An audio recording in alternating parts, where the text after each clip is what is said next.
Hi guys. Okay, so I'm here to talk to you today about chapter 4 of my book, Growing Pains.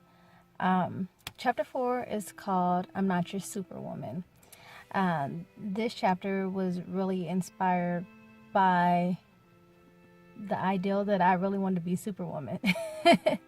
So being a single parent, a lot of times we feel like that we have to take on the whole world. We have to do everything by ourselves. So the Lord had to really explain to me that it was not my job to figure out how to do everything on my own, that I had to learn how to trust Him. So I want to talk to you about the widow of Zarephath. Her story starts in 1 Kings chapter 17. The story really wasn't about her.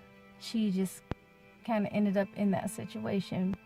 The story was really Elijah's story, but God never does anything for just no reason.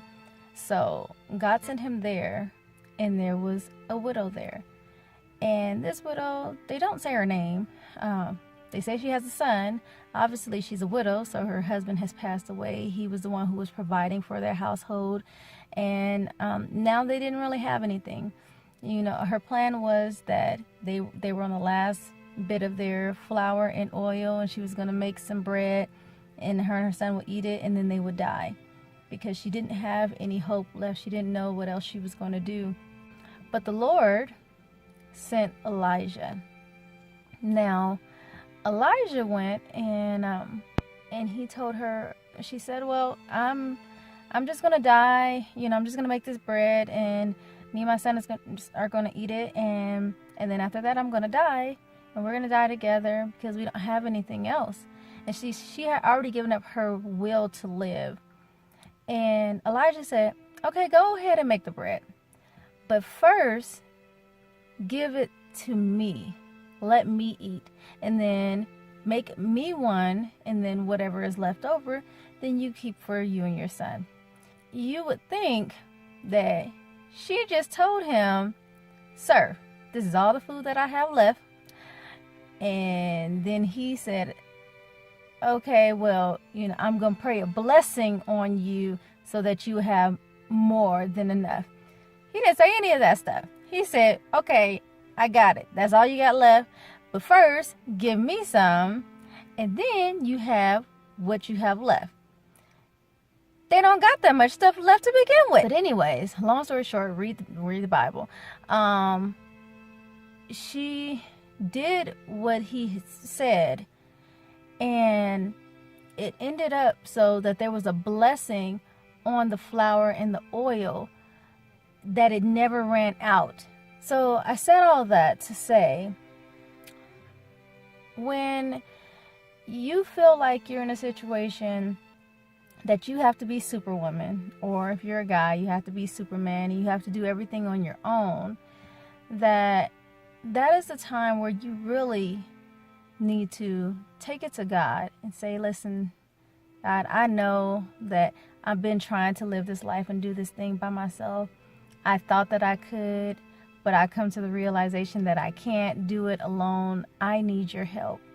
And when you really say, God, I need your help, because you didn't create me to do this by myself. You didn't create me to be super without you. Then God will step into the scene, and He will put an abundance into your life that cannot be explained.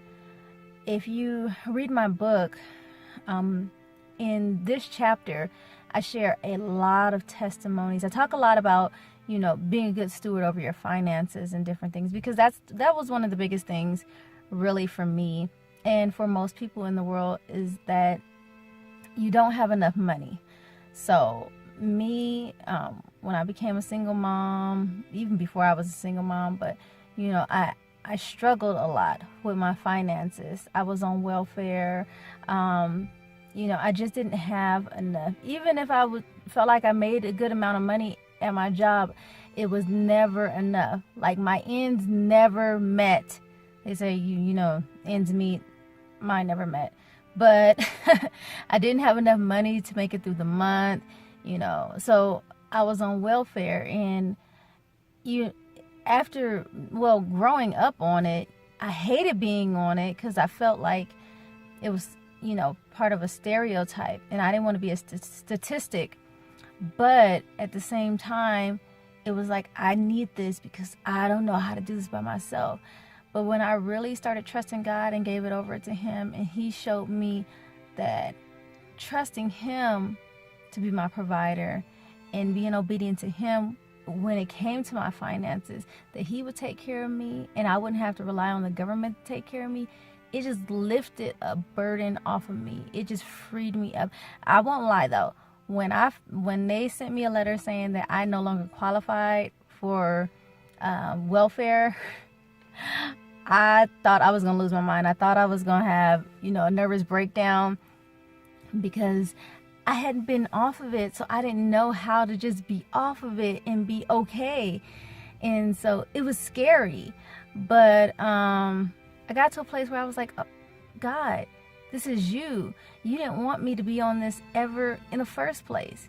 So you had a plan for my life. You had a plan for my children's lives to bring me to a place of increase so I wouldn't have to rely on anybody except you. And it says it in the book of Jeremiah in chapter 17, verses 5 through 8. It talks about when you put your trust in man, man may be your job. Man can be the government taking care of you. Man can be your child support. I had to stop relying on child support too. There were many times I didn't get child support, and then I would get frustrated and angry because I wasn't receiving no child support. And the Lord was like, it's my job to take care of you, regardless of what they do, regardless if they don't ever take care of their kids or they don't do what they're supposed to do. As fathers, I promise to be a father to the fatherless. I promise to take care of your children. And that's the same thing with the widow. Her son, even though her husband died, her son was fatherless in that moment. He needed somebody to provide for him and take care of him. And God sent the man of God to be a blessing to them. I know people are going to look at this and be like, well, how the heck did He bless them? Like, He took her bread. But what you don't understand was that was a sowing principle. She had to sow seed to reap the harvest that she needed to provide for her family, for her household. That's what she did. That's why the Bible talks about the seeds that you sow. And so if you're not willing to sow and trust God, that God, I'm going to put this into your hands and you're going to multiply it in my life, then God can't do anything for you because you're not even willing to trust Him with what you have, with the little bit that you have. I got to the place where I was like, God, I know I can't do this without you. This, what I have, is not enough. So I'm gonna sow this. I'm gonna give this. I'm going to, whatever you want me to do with it. I'm not saying go out and sow your whole bank account or whatever. That's, you do what the Lord tells you to do. But if the Lord tells you to do something as far as sowing, don't be afraid to do it either. Because if He's telling you to do it, He has a plan for you and He's going to take care of you.